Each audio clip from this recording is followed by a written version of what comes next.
The world depends on the WHO to work with countries to ensure that accurate information about international health threats is shared in a timely manner.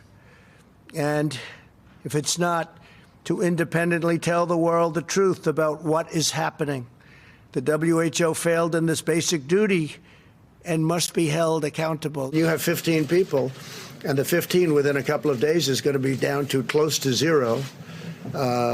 That's a pretty good job we've done. WHO willingly took China's assurances to face value, and they took it just at face value, and defended the actions of the Chinese government, even praising China for its so-called transparency.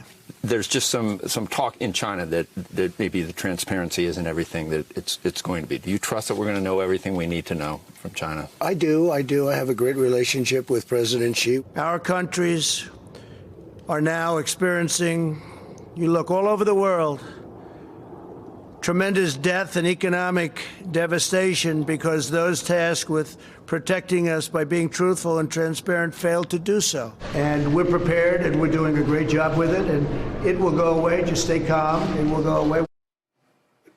I mean, come on. As we've said before with President Trump, it's either projection or confession. You know, Willie, I don't lecture people on talking too much because I know. No, it's fine. If I lecture people on talking too much, it would be the pot. That's what the kettle black. The kids call living in a glass house and throwing rocks. You just don't do it.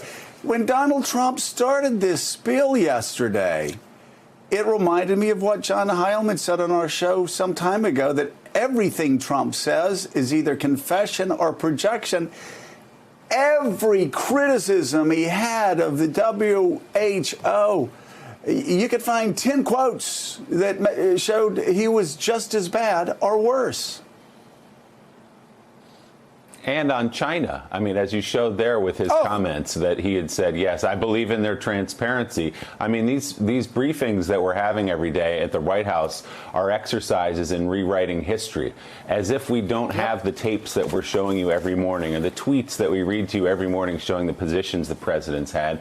And I know we'll get into a little bit more, but the WHO, which obviously has made mistakes and obviously has covered for China and obviously has not been perfect, as public health officials will tell you, is now the organization that's going to be pushed out in front of the bus to cover for all those quotes and tweets that we've been reading to you every morning that show where the president was on all of this.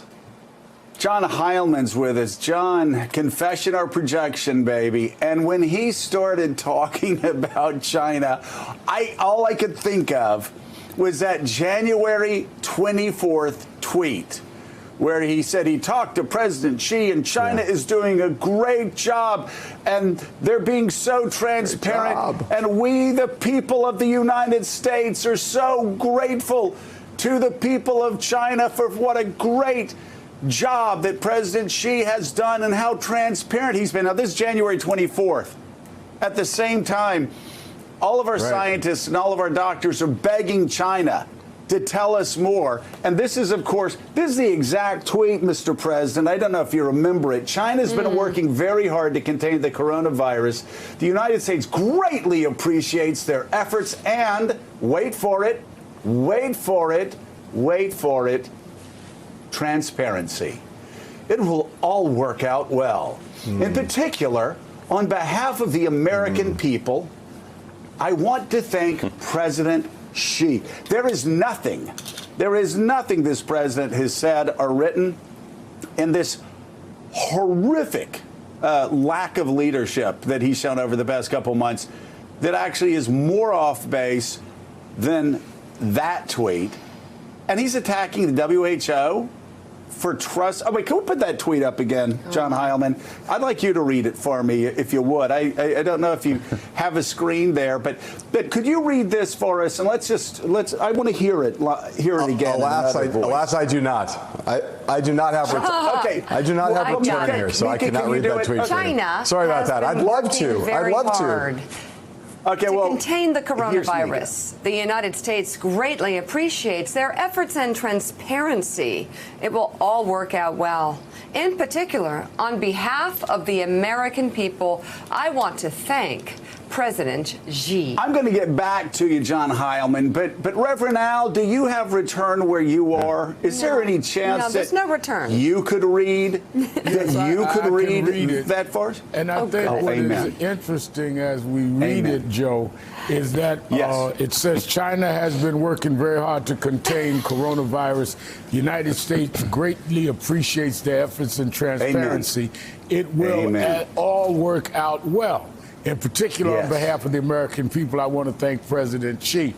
What is interesting to me about that is this past Sunday, I had Dr. Anthony Fauci on Politics Nation, and he said he told the White House in mid to late January that the information from China was wrong and that they were facing a serious problem here. This was not some hypothetical situation like he said later. This was Sunday night on Politics Nation. Fauci said that to me and our viewers, that he informed them because he became alarmed mid to late January, which is around the time of this tweet that the president sent out, totally opposite of what Dr. Fauci told us. Thanks for checking out MSNBC on YouTube, and make sure you subscribe to stay up to date on the day's biggest stories. And you can click on any of the videos around us to watch more from Morning Joe and MSNBC. Thanks so much for watching.